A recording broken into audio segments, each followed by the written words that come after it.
So now in this video for our Mock 11 review, I'm going over the second half. So I'm going over numbers 15 through 28 in this video. So starting with our piecewise function, which of these functions here represents our piecewise? So again, I like focusing on the interval. So start with your furthest left here. So see how this is starting here, furthest left. Well, my x value here is starting at -3. It's going to the left and open. So that's why it's going to be strictly less than, not equal to, because we're not including -3. So looking at that, I can cross out B and B because it said greater than. So now moving on. So again, starting here with our next piece here, we're starting again at -3, but now less than or equal to because now it's closed in, and then less than -1 because it's open. So now here, looking at that, which is why the answer is C. Notice how here your symbols at -3, so their x value -3, we're including it. So that's why here you end up with C. So now 15b. What is the average rate of change? So now remember, rate of change is just another word for asking for slope over the interval of these x values. Remember, interval is x values. So looking at -5 to -3. So from -5 to -3, we're looking at this portion of the graph. So notice, well, first off, we are going left to right, going down. So the slope, the rate of change is negative. So I'm going to mark off A and C. Now we need to figure out what's the slope. Well, we need the rise and the run. Well, here we have 3/1. That's why the answer is B.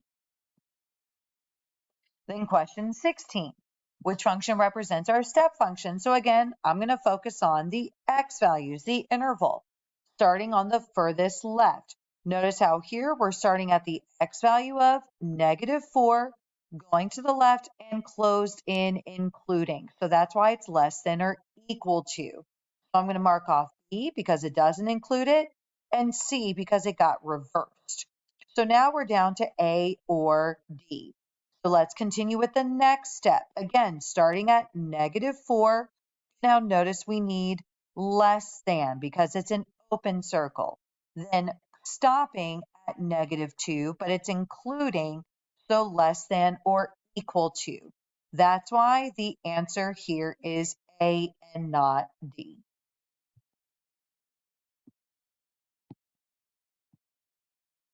Sorry about that.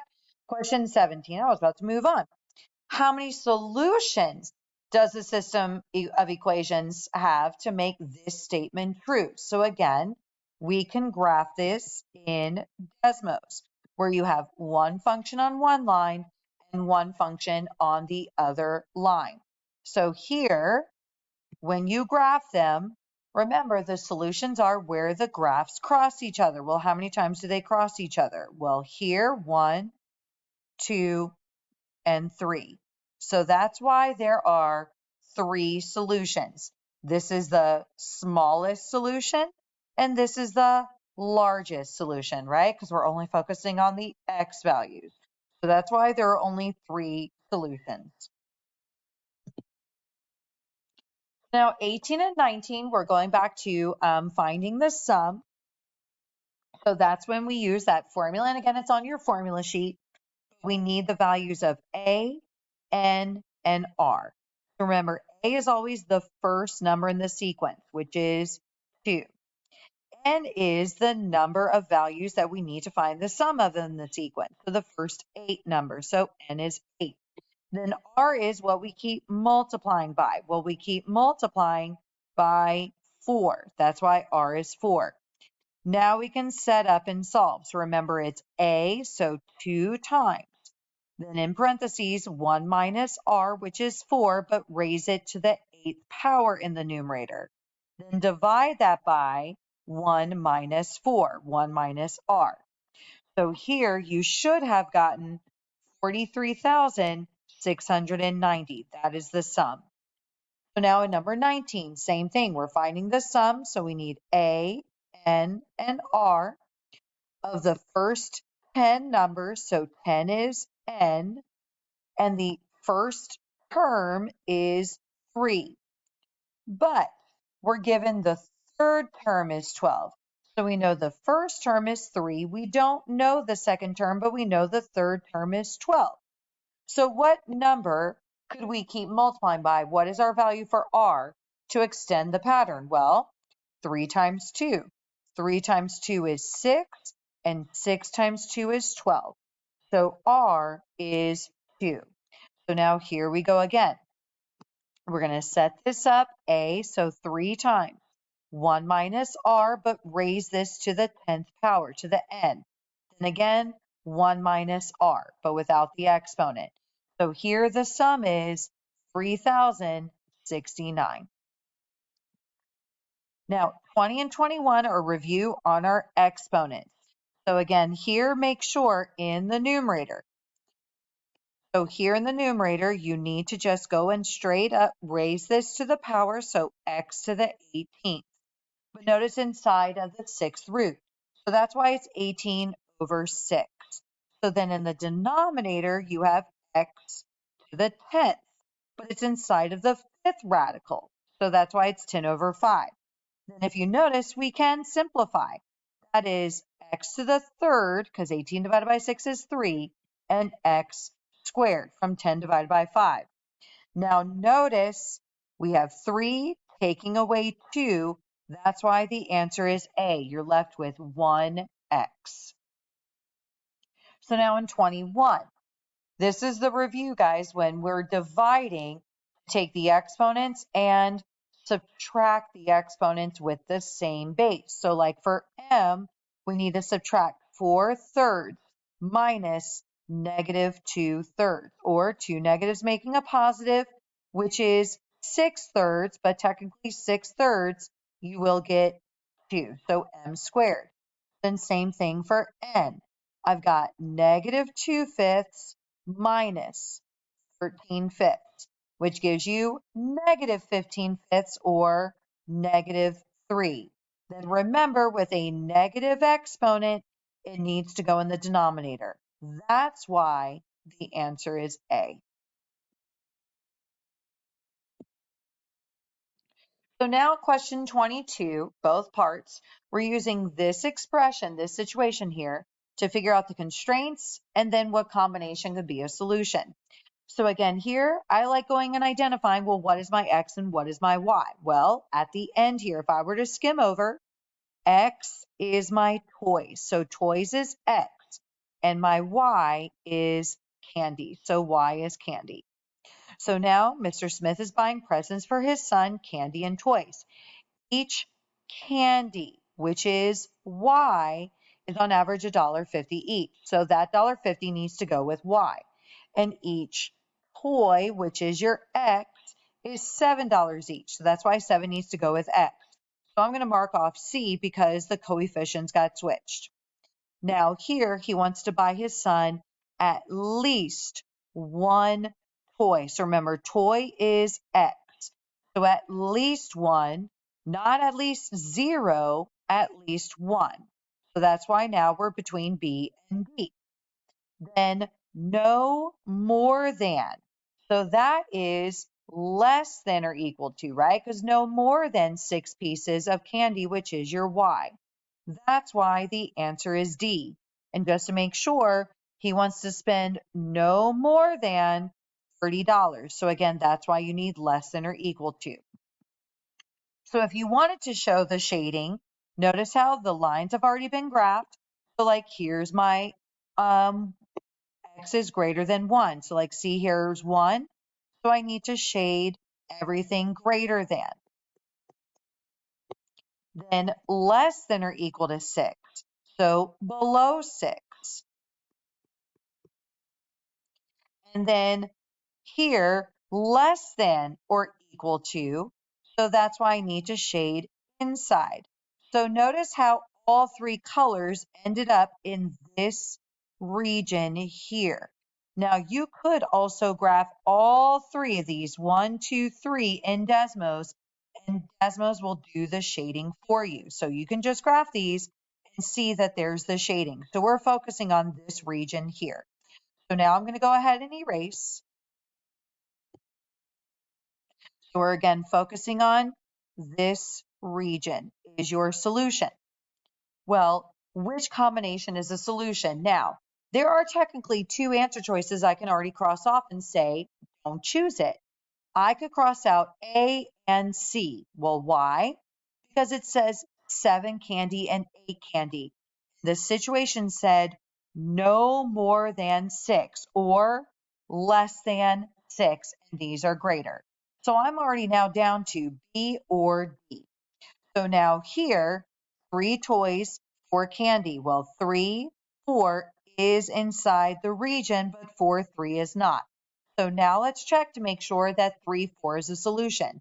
Remember, 3 toys, that's your X, 4 candy, that is your Y.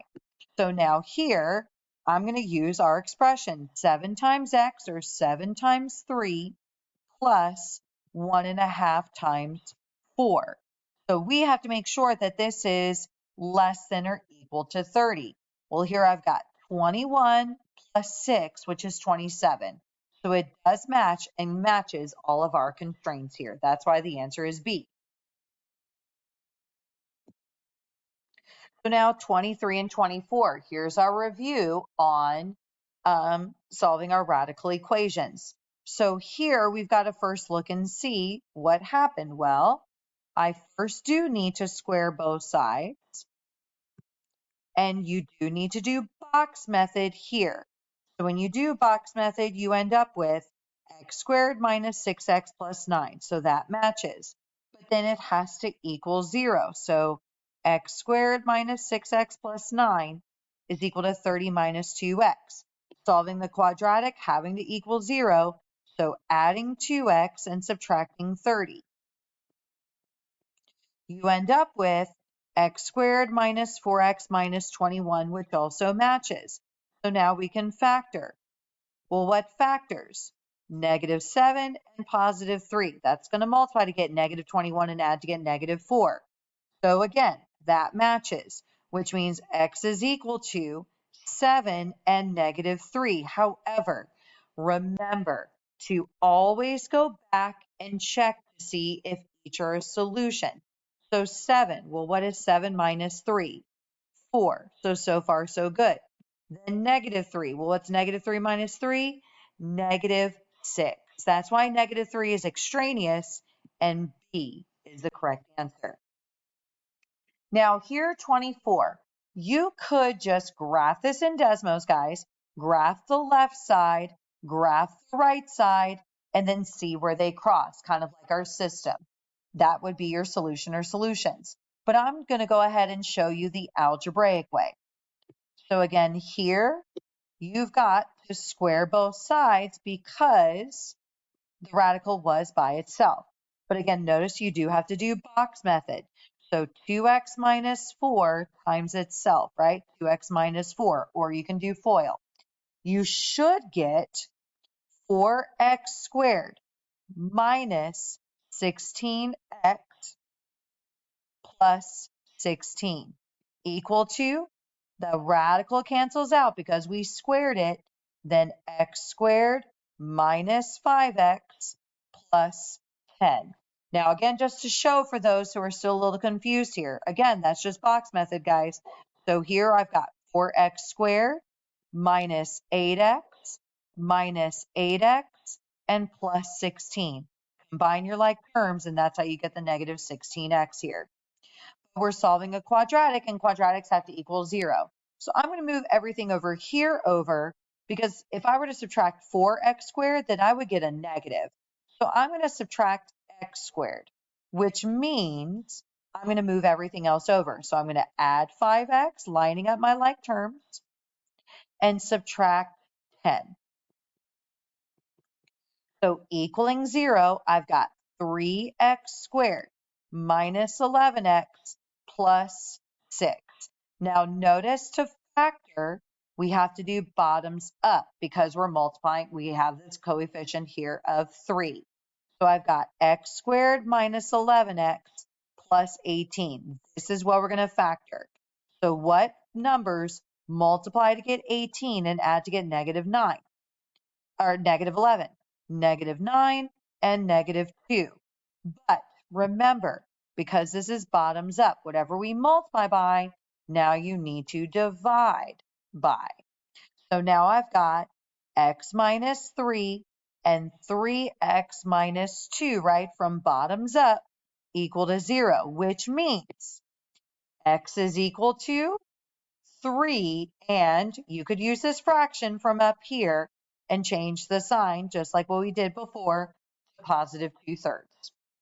But make sure to check for extraneous, plugging back into the original. Like, for example, 3.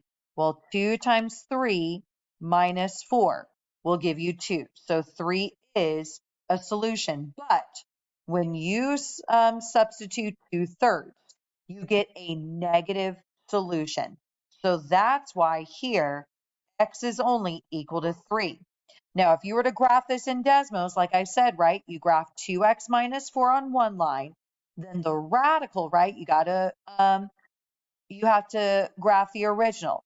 So the square root of x squared minus 5x plus 10, they only cross at one point where x is 3. So now getting into our stats questions. So now here with our first question, we're talking about normally distributed. So I'm going to go ahead and set up my curve where here we always have our mean. So that's in the middle, which is 65. Now each standard deviation, our sigma is 8. So remember, we always have 3 standard deviations above and 3 standard deviations below. Now, that means here, if I were to add 8, you now have 73. Then 2 standard deviations, 81, and 3 standard deviations is 89.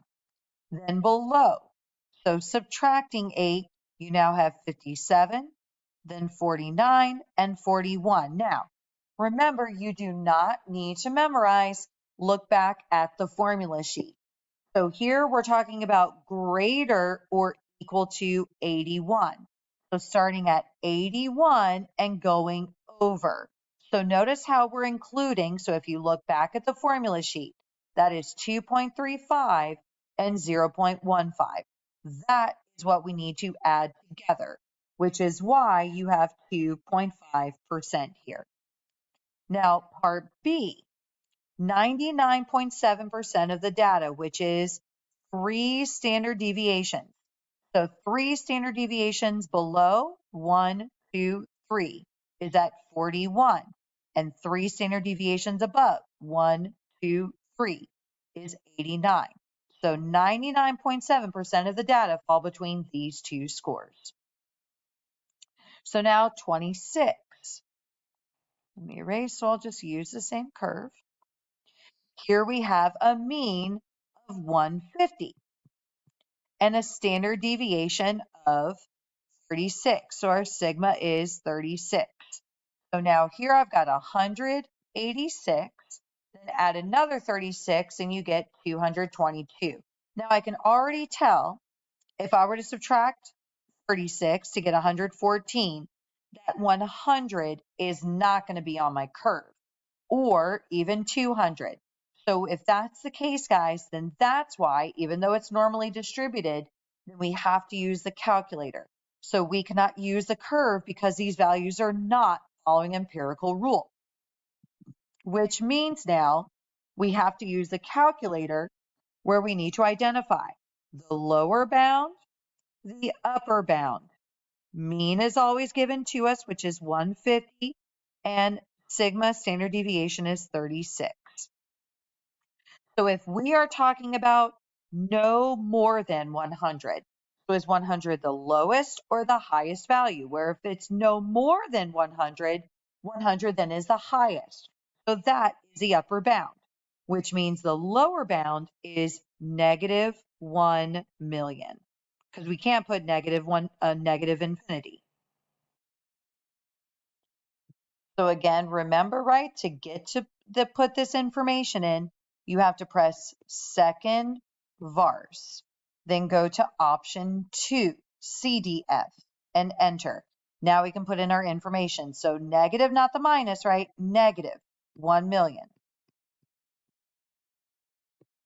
Then the upper was 100. 150 is the mean, and standard deviation is 36. And there's our probability. So 0.0824. That's the probability, which is approximately 8%. Because you're moving the decimal 2 times or multiplying by 100. Oops, sorry about that. So now let's go to part B. Now again, lower bound, upper bound. We already know the mean is 150. Standard deviation is 36. Now, this one's nice because we're given the interval. The lower is 100, the upper is 200. So 100 to 200. So here we go. So same thing, second vars, option 2. So now we're going to put in 100 and 200. Everything else is already in there, so I'm going to press enter. And that is your probability, 8351. So 0.8351, or approximately 83 or 84%. That's your probability. Now question number 27. We're looking to compare the amounts, so over 5 nights, waiter 1 and waiter 2. We're going to compare, though, the mean and standard deviation. So I'm just going to kind of extend this. So this is now where we need to calculate the mean and standard deviation. So this is now, again, using the calculator. But now, oops, sorry about that. But now we need to put this list in. So this is now, guys, when you press the stat button. So stat, then we're going to edit. So enter. Then we start putting in our values. So 135, 20.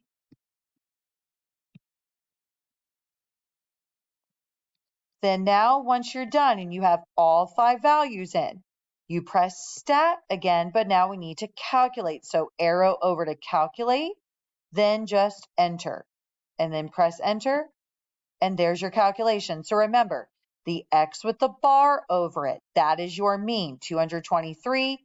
Standard deviation is sigma, not the S. Sigma, which is 58.5. So we have 223, and standard deviation was 58.5.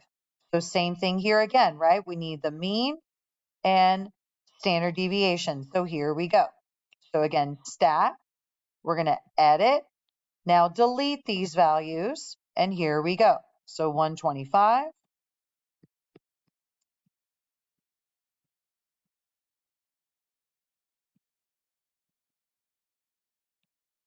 So now notice, here's our 5 values. Then we go back again to stat, then arrow over to calculate. So we're going to enter, then keep pressing enter. And here's now our mean, 232, and a standard deviation sigma at approximately 78. So 232 and 78.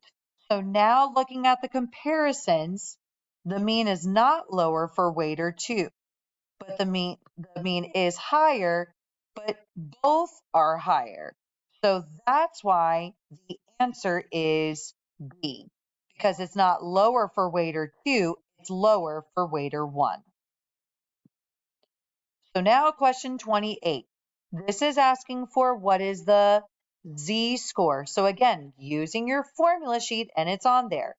Z is equal to x minus mu divided by sigma, which again, mu is still your mean and sigma is still the standard deviation.